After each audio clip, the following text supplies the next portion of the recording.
ప్రభువు రక్షకుడును పరిశుద్ధుడు అయిన ప్రభు యేసు క్రీస్తు ప్రభుల వారి పరిశుద్ధ నామమున ప్రియమైన మీ అందరికీ ఉదయకాల శుభములు. దేవుని కాపుదలను గురించిన నిరీక్షణ. దావీదు భక్తుడు మరి దేవుని కాపుదల కొరకు ఆయన నిరీక్షించాడు. దేవుని కాపుదల కొరకు ఆయన ఎదురు చూశాడు. అందుకే ఆయన రాస్తున్నాడు దావీదు కీర్తన 56:9. నేను మొరపెట్టు దినమున నా శత్రువులు వెనుకకు తిరుగుదురు. దేవునికి మొరపెట్టు దినమున ఆయన శత్రువులు వెనుకకు తిరుగుదురు అని రాస్తున్నాడు. దేవుడు నా పక్షంలో ఉన్నాడని నాకు తెలియదు, ఎందుకంటే దేవుడు నా పక్షంలో ఉన్నాడు. దేవుడు మన పక్షంలో ఉన్నప్పుడు మనము భయపడవలసిన అవసరం లేదు. మనం చేయవలసినది ఏంటంటే దేవుని యందు నిరీక్షణ, దేవుని యందు నిరీక్షణ కలిగిన వారమై ఉంటారు. మరి దేవుడు నా పక్షం ఉన్నాడని నాకు తెలియను, దేవుని బట్టి నేను ఆయన వాక్యమును కీర్తించేదను.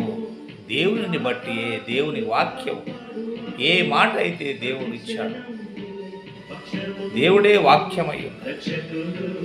అందుకే ఆయన దేవుని బట్టి నేను ఆయన వాక్యమును కీర్తించాను.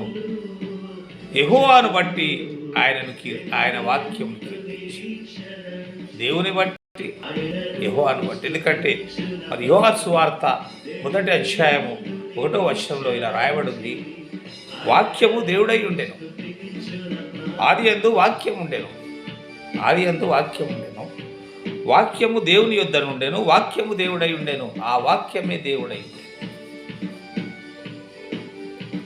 ఈ సృష్టికి ముందే వాక్యం ఉంది, ఆ వాక్యమే దేవుడు. అందుకే ఆదియందు వాక్యం ఉండెను, వాక్యము దేవుని యొద్ద ఉండెను, ఆ వాక్యము ఆ మాట దేవుని యొద్ద, ఆది వాక్యమే దేవుడై ఉండెను. అందుకే ఆయన అంటున్నాడు, దేవుని బట్టి నేను ఆయన వాక్యమును కీర్తించేదను. అంటే నేను దేవుని బట్టి దేవుని మాటను, దేవుని వాక్యమును కీర్తించేదను. యెహోవాను బట్టి ఆయన వాక్యమును కీర్తించి, దేవుని బట్టి ఆయన వాక్యమును మనం కీర్తించేవారు.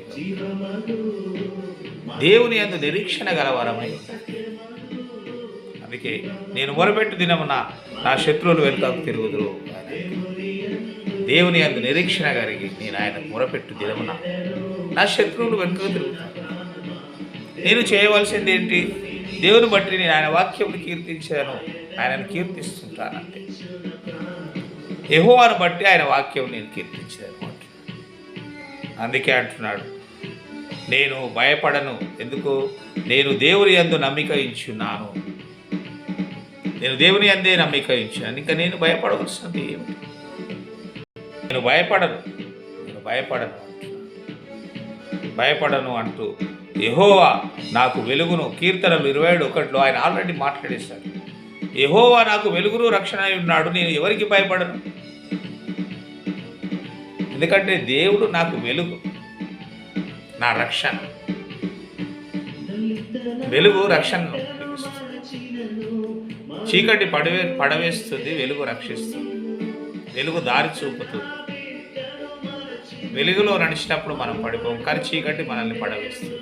అందుకే ఆయన అంటున్నాడు దేవుని గూర్చి, యెహోవా నాకు వెలుగు అంటున్నాడు. దేవుడే నాకు వెలుగు, నా రక్షణ అయి ఉన్నాడు. నేను ఎవరికి భయపడను. నేను ఎందుకు ఎవరికి అవసరం నాకేముంది? దేవుడు నాకు వెలుగై ఉన్నాడు, ఆయన నాకు రక్షణ అయి ఉన్నాడు. నేను ఎవరికి భయపడను. అందుకే నేను దేవుని యందు నమ్మిక ఇచ్చున్నాను, నేను భయపడను. అవును, మనం దేవుని యందు నమ్మిక ఇచ్చినప్పుడు మనం ఎవరికి భయపడవలసిన అవసరం లేదు.